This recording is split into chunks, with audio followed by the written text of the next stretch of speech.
আসসালামু আলাইকুম। আজ থেকে প্রায় ১০ বছর আগে জীবনের সবথেকে গুরুত্বপূর্ণ সিদ্ধান্ত নিয়েছিলাম জীবনে কৃষক হব, কৃষিকাজ করব। গরু পালবো, ছাগল পালবো, হাঁস-মুরগি পালবো, এগুলি দিয়ে জীবন জীবিকা নির্বাহ করার চেষ্টা করব ইনশাআল্লাহ। সেই সিদ্ধান্তর পরেই কৃষক হওয়ার যাত্রা শুরু হয়েছিল। এরপর কেটে গেছে অনেকগুলি বছর আলহামদুলিল্লাহ। জীবনে কতটুকু সফলতা অর্জন করতে পেরেছি এই পেশায় এসে সেটা নিয়ে কখনোই আমি হিসাব নিকাশ করি না। তবে আলহামদুলিল্লাহ আমার পেশায় আমি যথেষ্ট পরিমাণে সন্তুষ্ট।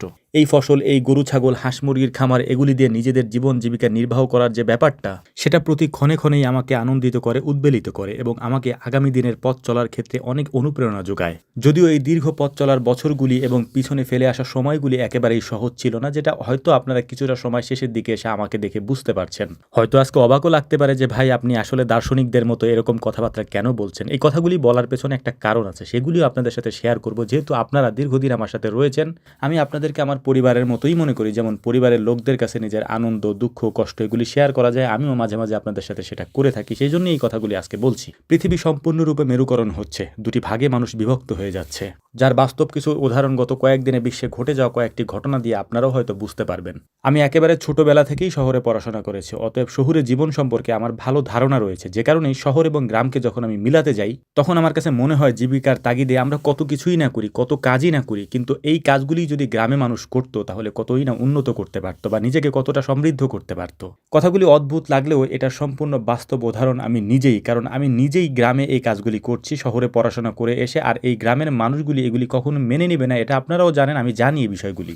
যারা একটু বিবেকবান মানুষ রয়েছেন, যারা এই বিষয়গুলি নিয়ে চিন্তা করেন শহুরে জীবন সম্পর্কে বা এরকম ঘনবসতিপূর্ণ জায়গাগুলিতে যেখানে একেবারে দেশের সবথেকে গুরুত্বপূর্ণ স্থাপনাগুলি রয়েছে, সেই সব জায়গায় বসবাস করা কতটা ঝুঁকিপূর্ণ এটা বর্তমান বিশ্বের অবস্থাগুলি দেখলে আপনারা খুব ভালোভাবে বুঝতে পারবেন। তাই বলে সবাই তো আর গ্রামে এসে থাকতে পারবে না, সবাই তো আর কৃষিকাজ করতে পারবে না, কারণ বাংলাদেশে অনেক সেক্টর রয়েছে। সেই সেক্টরগুলি দেখাশোনা করার জন্য মানুষের প্রয়োজন এবং সেই গুরুত্বপূর্ণ কাজগুলি করার জন্য পড়াশোনার প্রয়োজন এবং পড়াশোনা দিয়ে সেই কাজগুলি সম্পাদন করতে হয়। তবে একটা কাজ করা যায়, যারা শহুরে জীবনে অভ্যস্ত তাদের অবশ্যই গ্রামে একটা শেকড় রয়েছে, সেই শেকড়টা কখনো ভুলে যায়েন না। এই যে দেখেন আমার ভাগ্নে ছোট মানুষ, ওকে দিয়েও কিন্তু আমরা কাজ করাই এবং আমরা যে যে কাজ করি ও কিন্তু সব কাজগুলিই পারে এই বয়সে। শহুরে জীবন অবশ্যই আমাদের দরকার, আমাদের ডাক্তার দরকার, আমাদের ইঞ্জিনিয়ার দরকার, আমাদের দেশের গার্মেন্টসগুলিকে পরিচালনা করার জন্য দক্ষ কারিগর আমাদের দরকার, দক্ষ জনবল আমাদের দরকার।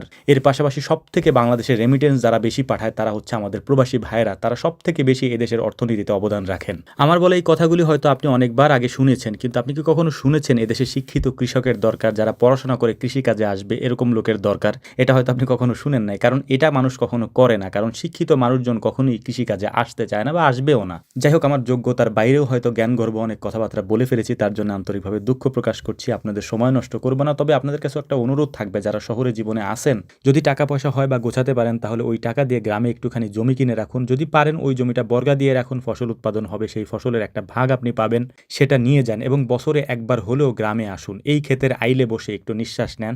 আপনি বিশ্বাস করেন এতে যে শান্তি আপনি পাবেন সেটা পৃথিবীর অন্য কোথাও আপনি পাবেন না। এটা আমরা বাস্তব উদাহরণ থেকেই বলছি। এই যে কাজগুলি আমাদেরকে করতে দেখেন, আপনারা মনে করেন হয়তো আমাদের অনেক বেশি কষ্ট হয়। হ্যাঁ, কষ্ট তো অবশ্যই হয়। আপনি যে কাজ করেন সেটাতেও এর থেকেও হয়তো বেশি কষ্ট আপনারা করেন।